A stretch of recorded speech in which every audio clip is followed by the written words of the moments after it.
welcome to the Washington, D.C. office of the American Legion. And also, I'm sure you guys have been busy the past few days.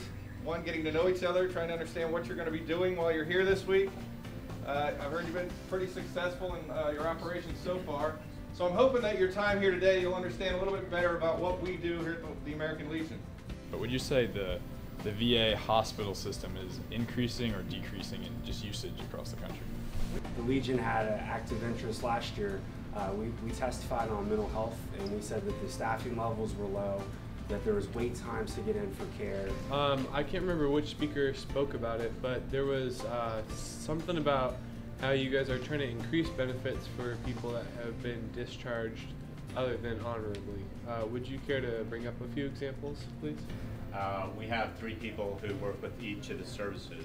And each service has a discharge review board made up of senior officers. Like, how do you work with like other veteran supported organizations? There's been a change and there's been a need to come together and collaborate more on issues. So you do sit down with the other VSOs and say, this is an issue we're going to work on together because we need to provide a larger voice, a stronger voice.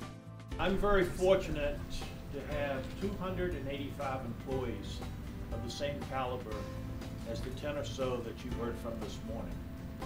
In America, we have a republic, but the republic only works if the citizenry is involved in its operation. Well, we just got to meet some of the employees of the American Legion here at the Washington headquarters, and we got to see the commander again, Commander Couts, and we got to ask questions about some of the great work that the American Legion is doing. And I think it was a really nice opportunity to finally get to meet the people who are behind the work that they do, and a lot of people who are behind the experience we're having here. And a lot of people that made this opportunity possible for us. And I know from a personal standpoint, having a grandfather who was a Legionnaire, being able to thank them for the work they did for my grandfather meant a lot to me, and I hope it meant a lot to them too.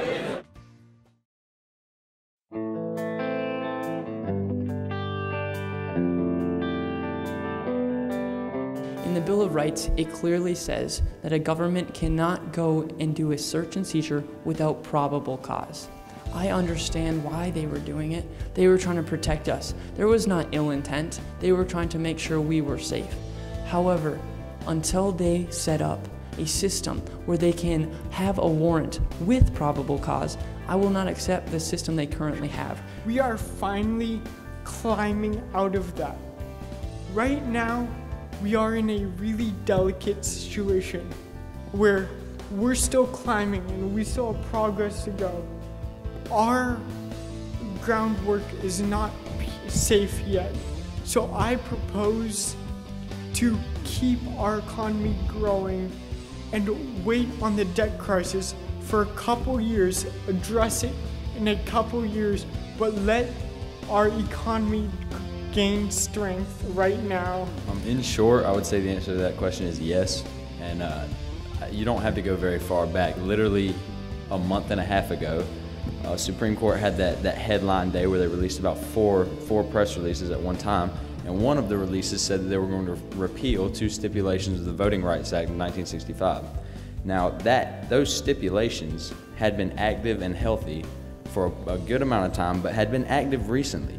Big scandals happen, there's a huge deal about it, and then they end up getting bailed out and nothing happens. If we really want justice, if we really want things to work better in the future, we're going to have to make the people at the top answer for their actions. I think the Founding Fathers would have been proud because we are able to express beliefs and views sometimes that are completely contrasting without there being any kind of anger or resentment towards each other.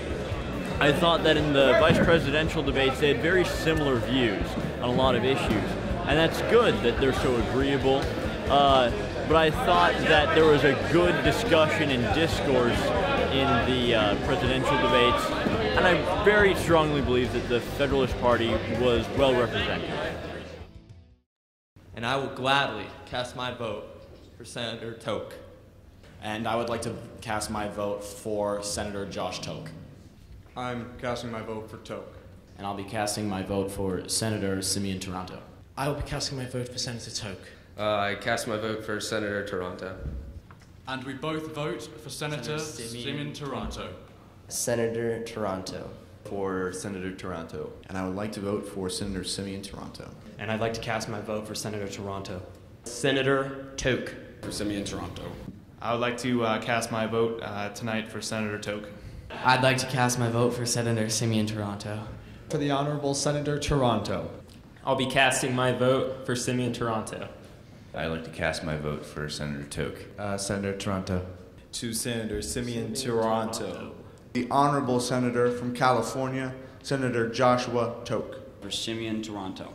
I would like to respectfully cast my vote for Senator Toke. For Senator Toke. And it is our distinct honor to cast our votes for Senator Toke. It is my pleasure as President Pro Temp to announce your new President of Boys Nation 2013, my good friend, Simeon Taranto.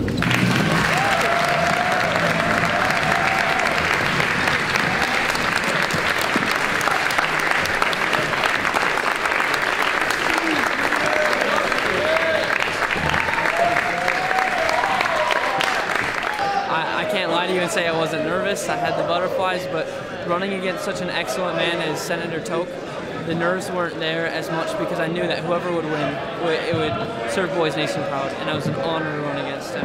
I was preparing early this morning for debate, and debate all day, and so I had no idea what I was going to say tonight until a young senator from Nebraska handed me a sheet of paper with Invictus and the prayer from Ignatius, and it wasn't even my own idea, but I think it had something to do with Revelation, and the man gave me a good speech, and so all credit to him, Mr. Davis. So my dreams would be that we actually have what we promised, an efficient Senate, so that we can provide for the best possible arena to get these bills passed, the right ones to be presented to Mr. Obama and his staff, and I'm just so grateful to be here. Round of applause to the new 2013 Boys Nation Vice President, Mr. Fairclough.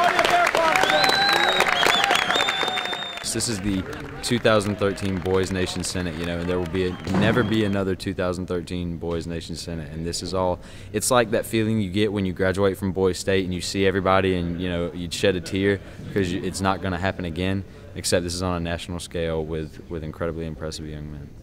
If you took any kid from this class and put them in my room at 11, at lights out, there's not a kid I couldn't stay up with until about 3 a.m. talking about something or other. Everybody's got something they're passionate about, and that's incredible because that kind of passion doesn't come from everywhere. You know, you don't find that everywhere.